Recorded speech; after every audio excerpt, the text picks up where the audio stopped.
Hey Rob, we're back. Yeah, yeah. Sweating like it's Riyadh over here. I wanted to ask you a few questions about SDC, just to make sure, and especially for those watching for the first time. So, as an international moving company, household moving company, you serve the entire country, right? Yeah, yeah. Every state. All 50 states. Yeah, absolutely. Yeah. Yeah. So I was just wondering, how is this actually set up? So you have people that are trained that do everything from the initial conversation, what's being moved, where it's going to, and everything like that. And then you have individual people who, no matter where you live, let's say I grew up in Toms River, New Jersey. So I give Okay. you a call. We're talking about what I want to move. And then what happens after that? The people come out? How does that work?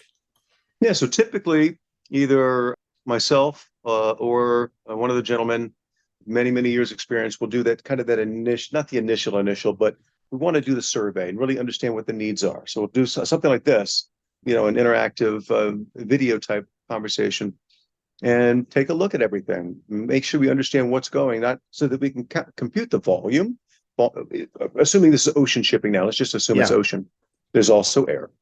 But we want to understand and quantify the volume, how much space is being occupied. Weight doesn't really matter. I get that question all the time. International shipping, weight's not an issue. And then also, but it's also important to understand a few other elements, components of the move, so that we can quote it right and accurately and no surprise charges later on. Josh, we didn't know this or that. I want to know if there's anything that needs special attention, and that could include glass tabletops, marble tops, fine art, statues. Someone's got a big glass curio cabinet, special antiques, high value art. Sometimes we'll make a decision if we want to wood create those, if it makes sense.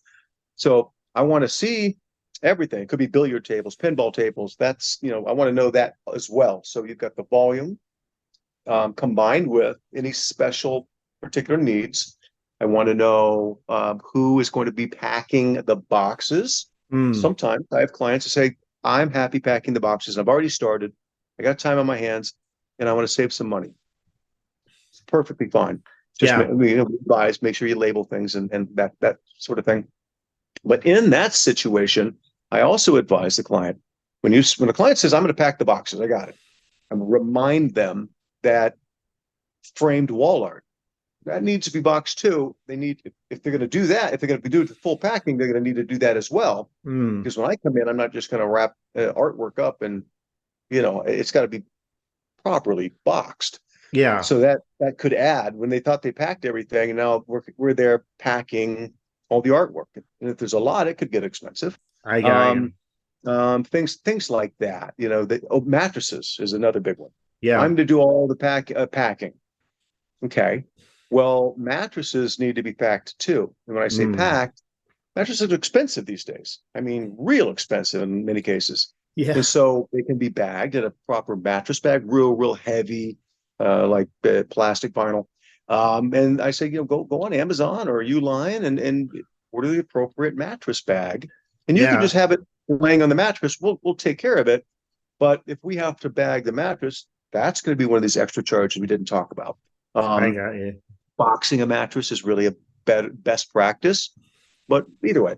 So Yeah. that is really important, and that's one of the components that I want to know about. I want to know about access issues. Are there outside stairs? Or is there an elevator? Am I going to have to park the truck a half mile away? Am I Yeah. going to have to consider long carries and things like that just to provide an honest quote? There's no sense coming in. We've talked about this before with a really low number that really doesn't apply to this client's move, and there's going to be surprise charges because of all these things that we didn't talk about or include in the thing. So that's that piece. That's the home piece in the United States. Let's say they're moving to Yeah. export. From there, if it's going ocean, everything ultimately must get into a shipping container, whether it's a shared container, or groupage, or an exclusive container for the client.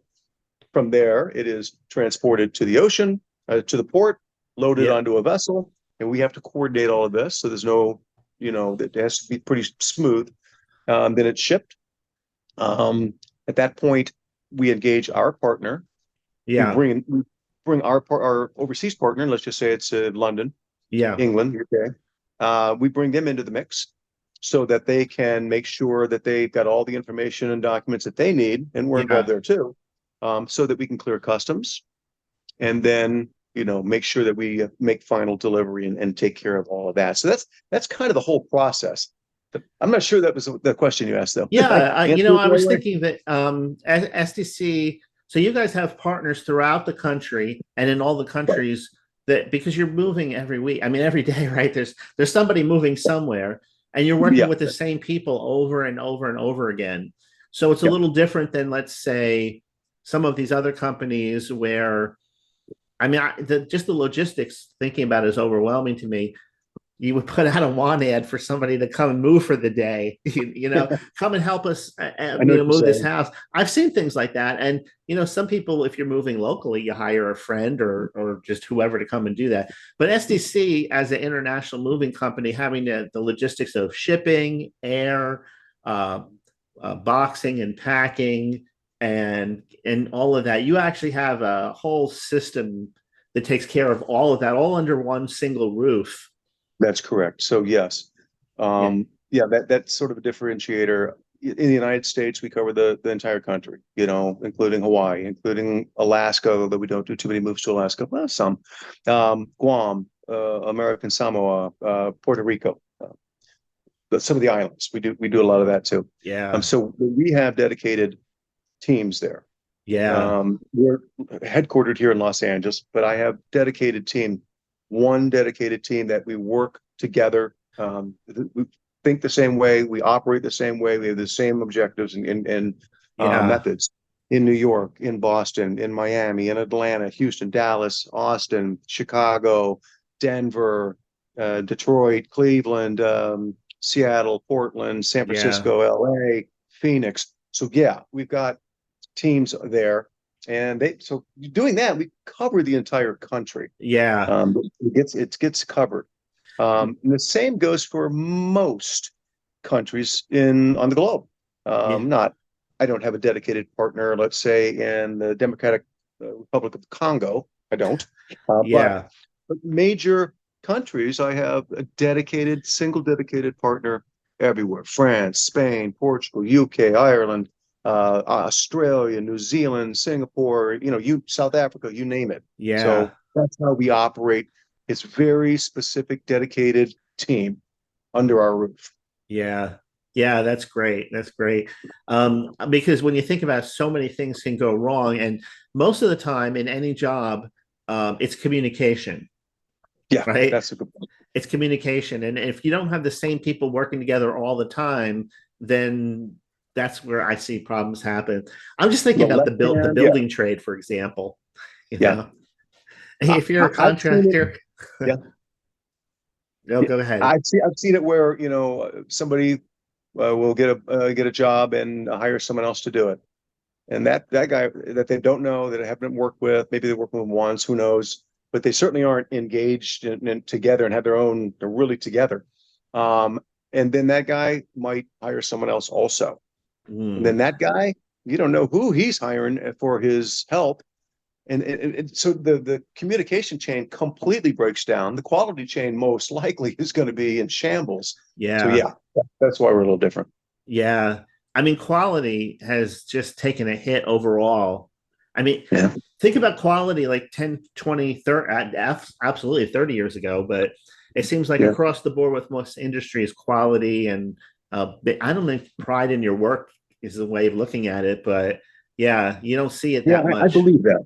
I really believe that. I mean, there's been so much, over time, it's just more and more and more focus on, if it's a big company, maybe a publicly traded type company, every year they got to make more, they got to show more profit. They have to show more profit. So how did they do that? They got to just sell a lot more. And if they can't, they're going to have to, lower costs. And they do that by cutting corners. We Yeah. see this in a lot of industries and smaller companies too. The prices go up, or they just people just start. I want to do more business, and how do Yeah. I do that? Lower my quote lower my costs, and the deliverable really takes a hit. Now, if somebody legitimately wants to save a little money without sacrificing quality of service, you had suggested more or less packing is one way they can do it, but they just Yeah. have to know what they're doing when it comes to that. Either Yeah, that or just there are a pack number. non-breakables. Yeah, there are a number of ways to save some money. And if someone says, "Hey, Rob, what's the best way I can do this?" And I might say, "Well, if you're willing to pack everything, go for it." And but keep in mind the things we talked about. The artwork is in there. Things that Yeah, also need to be table lamps. I'm not just going to ship a loose table lamp that's ceramic or glass. That has yeah, to be boxed. And if you don't do it, I'm going to have to do it. So keep those things in mind. Another thing would be, um, being very flexible on dates, so we can find the best ocean shipping rate. Maybe if someone's very, very, very specific, you're kind of locked in. It's like flying. If you absolutely good have to fly point. next Monday morning to Paris, but if you're flexible, Yeah. maybe you give or take a little bit. Maybe you can get a better rate. But if you have to do it Monday morning, maybe you can't. Hmm. So flexibility, and I would say that there are other things on this end, on the U.S. end, assuming it's an export. But we've talked about this before too. There's, if it's possible, sometimes if it's going to be a container, a full container load, not LCL shared or groupage. But if someone's going to have a 20-foot or a 40-foot container for themselves, if I could pull that container right up to the person's home and load it in one fell swoop, put the seal on it, take it to the ocean port, or the dry port, depending where they are. That saves a lot of money, but it's not always possible. Like we talked about, parking. Is the road too narrow? Can they get in? Can they get out? There's low hanging trees because things 15 feet tall, that sort of thing. That'll save money if it can be done. Yeah. So those are the big ones. Flexibility, if it's possible to do a live load, if clients want to do the packing, that's fine. That's how they save money. Yeah. Yeah. Rob, that's great information. I'm ready to move. All right, let's do it. Everyone's moving everyone now to, of course, we move people to the UK Yeah. constantly, in Europe in general, constantly. But we've lately, let's say in the past, 9 months or a year, really seen an uptick in also UK. I mean, UK is way up too, but Yeah. that's a giant piece of our business anyway. But South Africa is big, and Panama is still big and growing. Yeah. I The heard. Philippines is real big and growing. Um, those are the big ones. Those are really, really taking off. Japan quite a bit too. A Yeah. lot of Japan. How about But I people think that's coming a lot in? of military. Hmm? People coming in, are they still coming in? The legal people, shipping their stuff Oh, into the United States. no, we do that, and we really should be doing more of that.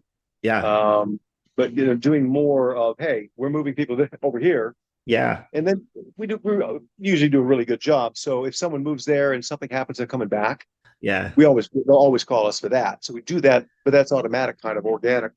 Um, but yeah, we should be doing more of that, but we don't market that package, so Yeah. it's, yeah, but Yeah. we should be. We'll have to change that. Right.